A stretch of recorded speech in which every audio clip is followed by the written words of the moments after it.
Hello, welcome to Stories for Wonderful Children. I'm Dan Wendelin, your host and storyteller. Today's story was told in May of 2008 and continues the story of Winella searching for the components on her leaf list. Today, she faces her most formidable task yet, searching for an elusive griffin feather. But do griffins even exist anymore? Listen and find out.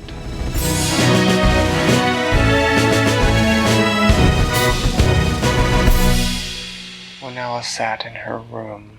She sat at her desk, staring at the little bag sitting in the center of the desk. The bag, as she sat staring at it, was unusual because it was not sitting on the desk. It was floating above the desk. The bag was full of fairy dust. The fairy dust that was the first of the 7 things that the tree had asked her to retrieve, so that it could grow a new wand, a wand as powerful as Everest. Winella was staring at the bag because she was thinking very hard. The next thing that she had decided to look for on the list was the griffin feather. But she had a rather perplexing problem. Winella did not know any griffins. She didn't think she even knew anyone who knew of any griffins, and she had no idea where griffins lived. She didn't even know for sure if griffins existed, although she was quite sure, or she thought she was, that if the griffins hadn't existed, the tree wouldn't have asked for one of their feathers. It was late. It was past her bedtime, and she really should have gone to bed by now. But she was sitting up, mulling over the problem. She decided that it really was late and time for her to get some sleep, because her daddy had already come in twice and told her that it was lights out time and that she needed to get into bed, and she wanted to be obedient. She just didn't think she could sleep until she had an idea how she was going to get the tree what it wanted. She decided, as she climbed in bed and turned out the light, that the next day she was going to go and visit all of her friends and ask them each if they knew where she might be able to find a griffin, or if not a griffin, at least a griffin feather. And so she closed her eyes, and because it was so late, she was asleep, for she had even really started to feel warm and cozy. She woke to the light streaming in her window the next morning. It was very bright outside, and she thought she must have slept longer than she intended to. That was understandable, of course. She had had a very long day the day before, tricking the pirates out of their fairy dust that they had stolen. She got up and put her adventuring clothes on and had a quick breakfast. Her daddy and Wally had already gone for the day on a fishing trip, and her mother was taking Tritana out, shopping for some new baby clothes. So Winella, after having breakfast, decided to start with her friends in the house. She started by walking up the circular stairway. I think Joey would probably know a griffin. That was what Winella thought. She thought if any of her friends were likely to know a griffin, it would be Joey. After all, he was a bird. Wait, and griffins were Sarah May birds. Figment is more likely than Joey. Well, we'll have to see. So she walked up to the roof and she said, "Hey, Joey, I've got a problem I was hoping you could help me with." And he said, "What's the problem, Winella?" And she said, "You need to find a griffin." "A griffin?" said Joey. "Griffins are imaginary, Winella. At least they are now. Maybe they existed once, but I don't think they exist anymore." "Maybe just a griffin feather, then?" said Winella. "Gosh," said Joey, "I don't know. Maybe you could find some sort of wizard or sorceress or somebody who has a griffin feather in their library or on their museum, but a real griffin? No, I'm sorry, I can't help." "Why?" Winella said, "I can't tell you. I have to find one." "Okay," said Joey. "No, sorry, I can't help you." "All right," she said. She went down to the basement. She heard Sad Bear underneath the stairs. He was not crying. He had not cried much since the day when he had decided that he was not going to be Sad Bear anymore, but he was going to be Brave Bear. Winella said, "Brave Bear?" which is what he wanted to be called now. He said, yes. She said, I like that picture you're coloring. He was coloring a picture out of his book of mythical animals. He was coloring a chimera, which was a creature that had the tail of a scorpion, body of a lion, and the head of a vulture. A vulture is sort of a kind of big bird. Again? A chimera. Actually, I don't think I have all the parts right, but I know it has the tail of a scorpion. Anyway, he said, well, thank you, Winella. She said, Sad Bear, do you know where I might be able to find a griffin? He said, sure. She said, you do? He said, yeah. He flipped through his book. He said, it is right here on page 12. She said, oh, yes, that's a lovely griffin, and you've colored it beautifully, but I actually meant, do you have any idea where I could find a griffin? Like a real one? He looked at her. He said, Winella, griffins aren't real. That's why they're in the book of mythical creatures. They're pretend. Winella said, okay. Thanks anyway. She went to talk to Sarah May Figment. She figured that many people thought that wishing dragons were mythical creatures. And so if anyone would know, it would be Sarah May Figment. She even tried wishing for it. She said, I wish I knew where griffins were. Sarah May Figment said, I'm sorry it didn't work, Winella. I don't know where griffins are, but I do know that if they exist, they're very magical creatures, and they are very shy. And it's very possible that they might have the magic to prevent my wish from making you able to find them. Winella heaved a deep sigh. She was beginning to give up hope. But she thought, I still have lots of friends I haven't tried. So she went upstairs. She decided to get a snack. So she opened the refrigerator door and walked back to the cheese shelf. She got a couple cheese sticks and put them in her pocket in case she got hungry later. And then she went back to the Cat's Paw Highway and took it to Flippity Gibbet's palace. She walked in to find him on the throne room. In the throne room, he was reading a report from Flip Flop about one of the trees in the Elysium that had been chopped down by some Singwans that had gotten in, and how he needed some new seeds to grow a new tree to replace it. He looked up when he saw Winella coming in. He said, oh, Winella, what a pleasure to see you. He said, what are you coming to see me for? Is there a problem? And Winella said, yes, there is a problem, Flippity Gibbet. She said, I need to find a griffin. Flippity Gibbet said, oh, that is a problem. I do not know where there are any more griffins. I have not seen a griffin in a very long time. But you have seen one, said Winella? They're real? Oh, yes. The last griffin I saw was, let's see, what was it? I think it was some sort of evil wizard who was trying to cast a spell to rule over all the magical animals, and we had to stop him. And the griffins, they came and they helped us. They are mighty warriors, but they are very shy. I have not seen one since then. That was a very long time ago. I do not know if there are any left. And Alice said, well, you've helped, Flippity Gibbet. I wasn't even sure if there was one left. She said, I don't suppose you know where I could find a feather. Oh, that is a good question. I used to have a griffin feather in my palace museum. Let us go look. And so they went to his palace museum. She saw crown jewels. She saw a cat gem. She said, that's a cat gem, just like the one in the Elysium. Flippity Gibbet said, oh yes, it is a cat's gem that we are going to use someday to create another Elysium at the North Pole. But right now, Santa Claus has said that he does not want it close to him, and we have not been able to convince him yet, so we're are storing it here, Winella said. And, wow, what's that? That is something very special. That is a snake from a Medusa's head. He said, you can see it is in the special glass. If it were not there, when you looked at it, you would turn to stone. It is very dangerous. Wow, said Winella. And what's this? That is a cockatrice egg. What's a cockatrice?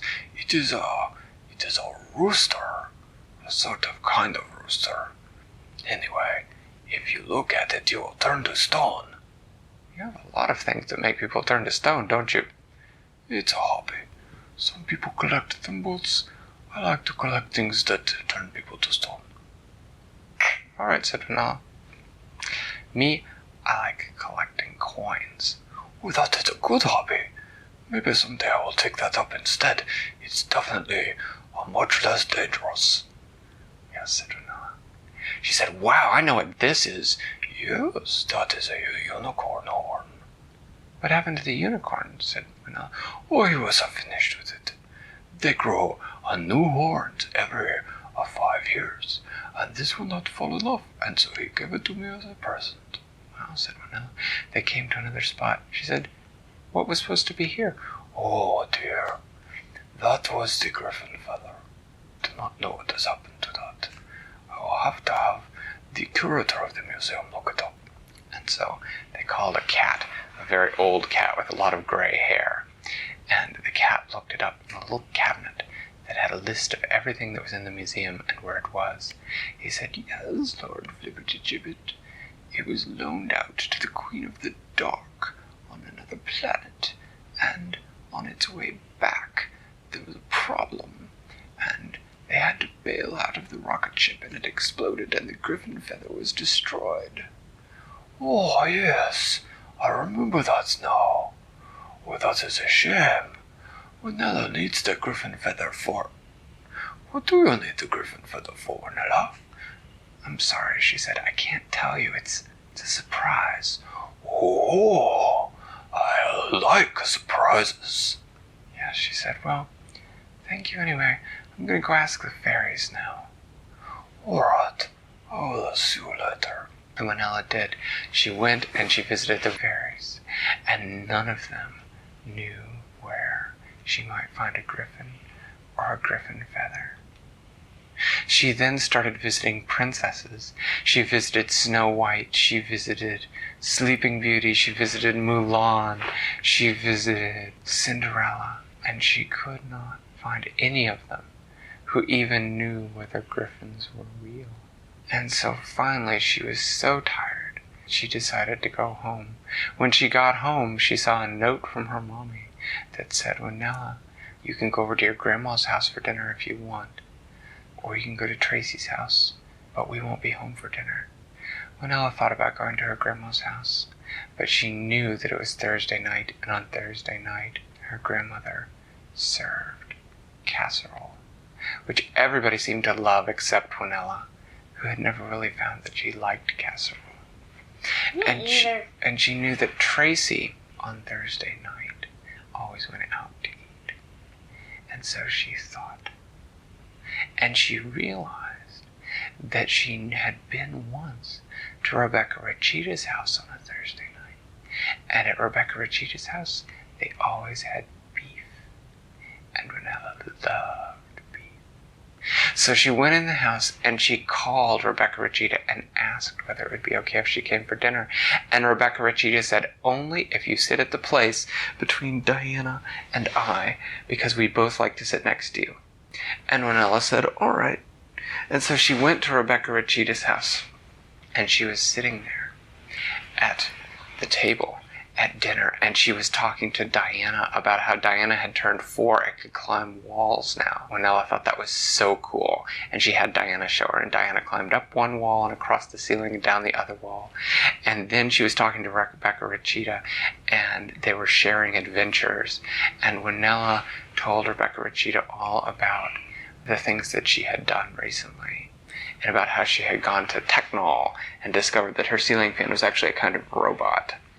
And about how she had gone to wand school, and Rebecca Recheetah started telling her adventure about how recently she had gone and defeated a shadow snake for the gryphons, and Winella's mouth dropped open. She said, "You what?"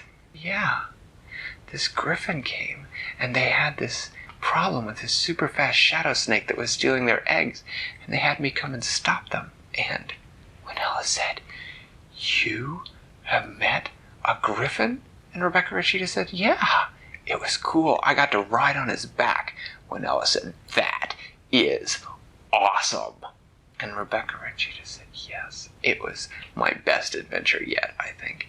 And Winella said, "Can you tell me where they are?"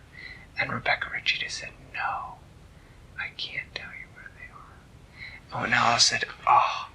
And Rebecca Recheetah said, "Why?" And Winella said, "Because I need a gryphon feather. It's for an adventure that's a secret." And Rebecca Recheetah said, "Well, that's not a problem. The gryphons told me all I had to do was call them, and one of them would come." And Winella said, Could you call them for me?" And Rebecca Recheetah said, "Sure, let's go." And they got up from the table, and Rebecca Recheetah's mommy and daddy said, "You all have to finish your beef first." And so they did. They ate their beef, lickety-split, super fast, dipped it in ranch twice, and gobbled it down because they were in such a hurry. And then they went out in the backyard, and Rebecca Recheetah called the gryphons. And they stood there, waiting. And it was quiet. And it was just as the sun was going down, and the last little sliver of it was slipping over the horizon, and dusk was falling, where all the colors of the world were fading to gray, that they heard the soft beat of wings over their heads. The soft beat of massive wings with great gusts of gentle wind coming down, and Diana and Rebecca Recheetah and Winella all looked up, and there was the most beautiful animal that Winella thought she had ever seen in her life. It had the great head and wings of an eagle and the body and tail of a lion. It was looking at Rebecca Recheetah with its great eyes, and it bowed its head just slightly and said, "You have called us, friend of the gryphons?" And Rebecca Recheetah said, "Yes, it's so good to see you." She said, "I have a favor to ask."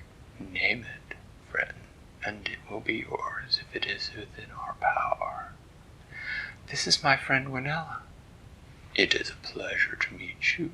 "She is in great need of a gryphon feather, and we were hoping that you might have one you could spare." "A single feather? That is all you ask?" "Well," said Winella, "you're very hard to find. A lot of people don't even think you exist anymore." "That is the way we prefer it. We gryphons like our privacy, but we will be happy to help you. A gryphon feather is interesting.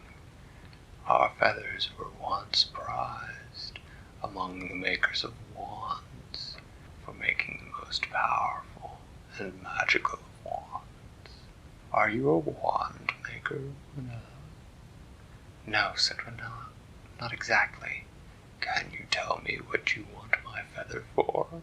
"No," said Winella, "I can't." "Rebecca Recheetah, friend of the gryphons, will you vouch for this little girl that she will do no evil with my feather?" Rebecca Recheetah looked over at Winella. She said, "I've known Winella for some time. She is always trying to help. She is always trying to do what is good. You can trust her." "Very well," said the gryphon, and he flapped his great wings once, twice, 3 times, and was gone into the sky. But behind him, drifting down in slow arcs, falling softly, was one pure white feather that landed gently in Winella's hand. Thanks for listening to Stories for Wonderful Children. I created today's story, but questions and witty commentary were supplied by my children. The music was created by Brandon Thompson.